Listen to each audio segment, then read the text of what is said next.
అన్నం కూడా వచ్చేసింది, దగ్గరకు వచ్చిందండి. ఇగో చూసారా.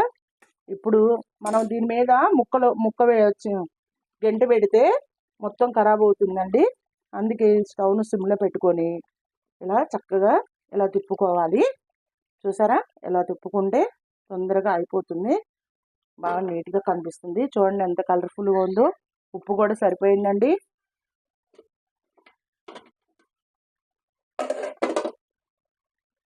మీరు కూడా చేపల పులుసు తినాలనుకుంటే ఇలా ట్రై చేయండి, చాలా బాగుంటుందండి.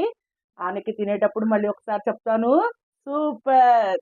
హాయ్ ఫ్రెండ్స్, ఈరోజు మా ఇంట్లో కృష్ణా జిల్లాలో చేసే స్పెషల్ చేపల పులుసు మా అత్తమ్మ చేసిందండి. చాలా బాగా చేస్తుంది మా అత్తమ్మ నాన్ వెజ్. ఎలా ఉందో టేస్ట్ చేసి చెప్తా. చాలా చాలా చాలా బాగుంది. ఈరోజు మీ ఇంట్లో ఏంటో స్పెషల్ కామెంట్ చేయండి. థ్యాంక్స్ అత్తమ్మ.